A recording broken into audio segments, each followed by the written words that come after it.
keterampilan dasar mengajar dan contohnya.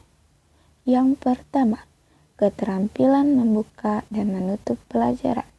Keterampilan membuka dan menutup pelajaran merupakan keterampilan dasar yang sangat penting dimiliki oleh seorang guru untuk mencapai pembelajaran yang efektif, efisien, menarik, dan menyenangkan. Bagaimana guru pintar membuka dan menutup pelajaran memiliki pengaruh besar terhadap keberhasilan dan semangat atau minat siswa dalam belajar. Karena itu, menjadi kunci mengajar yang menyenangkan dan tidak membosankan. Contoh membuka pelajaran. Assalamualaikum anak-anak semua. Gimana kabarnya hari ini? Apakah semuanya sehat? Dan apakah semuanya sudah sarapan pagi hari ini? Contoh menutup pelajaran. Baik, sebelum Ibu menutup pelajaran hari ini, apakah masih ada yang ragu tentang pembelajaran kita hari ini? Kalau nggak ada, sebelum kita pulang, mari kita berdoa bersama. Dan sampai jumpa besok. Yang kedua, keterampilan menjelaskan. Keterampilan menjelaskan adalah suatu keterampilan yang menyajikan informasi yang terorganisir secara sistematis sebagai kesatuan yang berarti sehingga peserta didik dapat memahami dengan mudah.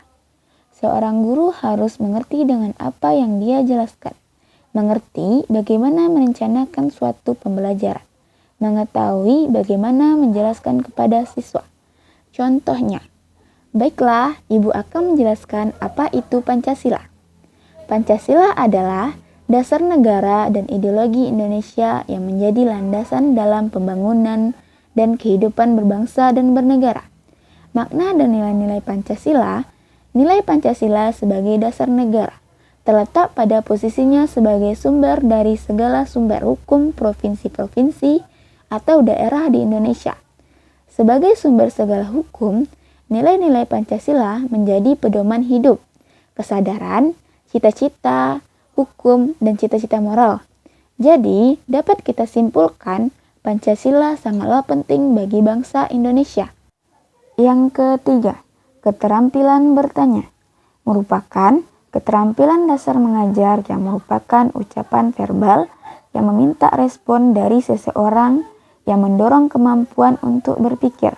Dengan bertanya, seorang guru meminta penjelasan dari siswanya, dan untuk mengetahui sesuatu pertanyaan yang diberikan harus mendalam, hingga siswanya kreatif dan imajinatif. Contohnya, di sini Ibu ada pertanyaan.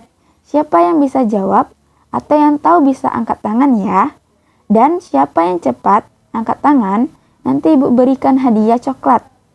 Nah, pertanyaannya, siapa tahu isi dari Pancasila? Tunjuk tangan. Yah, Intan. Betul. Yang lain? Yang lain, ya, Dewi. Wah, betul juga. Baik, satu lagi siapa? Ya, Nurul. Wah, pintar semua ya anak-anak Ibu. Jadi, isi Pancasila itu ada 5. Yang pertama, keutuhan yang Maha Esa. Yang kedua, kemanusiaan yang adil dan adab. Yang ketiga, persatuan Indonesia. Keempat, kerakyatan yang dipimpin oleh hikmat kebijaksanaan dalam permusyawaratan atau perwakilan. Kelima, keadilan sosial bagi seluruh rakyat Indonesia. Keempat, keterampilan memberikan penguatan. Penguatan adalah segala bentuk respon apakah bersifat verbal atau non-verbal, yang merupakan bagian dari modifikasi tingkah laku guru terhadap tingkah laku siswa yang bertujuan untuk memberikan informasi atau umpan balik bagi penerima. Jadi, memberikan penguatan adalah respon terhadap tingkah laku positif yang dapat meningkatkan kemungkinan berulangnya kembali tingkah laku tersebut. Contohnya, di sini siapa yang tahu arti dari lambang Garuda Pancasila? Nah, oke Intan. Hebat sekali Intan. Ya, betul apa yang dikatakan oleh Intan tadi. Tetapi, Ibu di sini akan menyimpulkan jawaban dari Intan. Jadi, arti dari lambang Garuda Pancasila yaitu untuk melambangkan kekuatan. Sementara warna emas pada burung Garuda itu melambangkan kemegahan atau kejayaan. Pada burung Garuda, Jumlah masing-masing sayap bulunya berjumlah 17, yang mempunyai makna tanggal kemerdekaan negara kita, yakni tanggal 17. Tepuk tangan yuk untuk Intan yang sudah berani dan benar untuk menjawab. 5. Keterampilan mengadakan variasi. Mengadakan variasi adalah keterampilan guru untuk menjaga agar iklim pembelajaran tetap menarik perhatian, tidak membosankan, sehingga siswa menunjukkan sikap antusias dan ketekunan, penuh gairah, dan berpartisipasi aktif dalam setiap langkah pembelajaran. Contohnya, siapa yang tahu rukun Islam ada berapa? Bagus sekali. Iya, ada 5. Itu di belakang Dewi, apa kamu ngantuk? Kalau banyak yang mengantuk, bagaimana jika ibu berikan permen kepada 3 tercepat yang bisa menjawab? Nah, kan di sini rukun Islam itu ada 5. Apa saja itu? Siapa yang bisa tunjuk tangan? Iya, Hendra. Wah, betul sekali. Siapa lagi? Oh, Dayat. Wah, hebat. Satu lagi? Iya, Dirga. Wah, bagus sekali ya anak-anak ibu semuanya. 6. Keterampilan membimbing diskusi kelompok kecil. Diskusi kelompok adalah suatu proses yang teratur yang melibatkan sekelompok orang dalam interaksi tatap muka yang digunakan pada proses pembelajaran yang terdapat meningkatkan kreativitas berpikir anak. Contohnya, baiklah, ibu akan membagi anak ibu jadi beberapa kelompok ya. Setiap kelompok terdiri dari 4 orang. Udah kan? Ada yang belum dapat kelompok? Semua sudah kan? Nah, jika sudah semua, di sini ibu ada pertanyaan di halaman 123. Coba baca dahulu, lalu kerjakan ya soalnya. Lalu diskusikan kepada teman sekelompok kalian. Setelah itu, setelah didiskusikan, nanti kita akan presentasikan ke depan. Mengerti kan anak-anak ibu semuanya?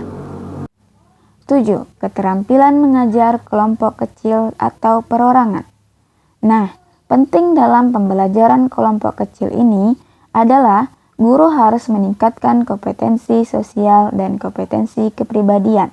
Karena dalam situasi pembelajaran kelompok kecil ini dibutuhkannya komunikasi dan hubungan yang akrab, sehingga siswanya nyaman untuk belajar dan jika seorangan itu berarti ia mengalami kebutuhan khusus atau karena kesulitan dalam proses pembelajaran.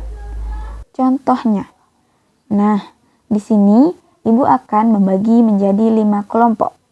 Karena kan panca indera itu ada 5 jenisnya. Kita bagi ya. Kelompok pertama panca indera penglihatan. Kelompok kedua pendengaran. Kelompok ketiga penciuman.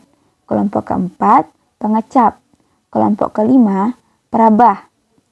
Nah, anak ibu langsung saja diskusikan dengan kelompoknya ya. Jika ada yang bingung atau tidak tahu, silakan tanyakan kepada ibu. Nah, jika semuanya sudah, kita akan presentasikan ke depan. Nah, sekarang kan semuanya sudah presentasi. Jadi, kita sudah mengerti apa itu panca indera penglihatan, pendengaran, penciuman, pengecap, dan peraba. 8. Keterampilan mengelola kelas. Keterampilan mengelola kelas ini adalah hal yang sangat penting yang dimiliki guru agar suasana mengajar dapat menunjang efektivitas pencapaian tujuan pembelajaran. Keterampilan mengelola kelas adalah keterampilan guru untuk menciptakan kondisi belajar yang kondusif dan guru dapat mengarahkannya ke pembelajaran yang tidak membosankan. Contohnya, selamat pagi anak-anak ibu semuanya. Pagi ini, siap kan belajar matematika? Nah, jika sudah siap, keluarkan buku yang berkaitan dengan matematika. Dan buku yang selain itu, masukkan ke dalam tasnya. Ya, baiklah. Jika sudah, kita mulai ya semuanya. Perhatikan ke papan tulis. Ara dan Kia tidak boleh mengobrol ya. Nanti kalau tidak perhatikan ibu, Ara dan Kia tidak akan mengerti. Ya, Ibu lanjutkan ya. Nah, itu yang di belakang sepertinya ada yang mengantuk ya. Apa di sini banyak yang mengantuk? Wah, banyak juga ya.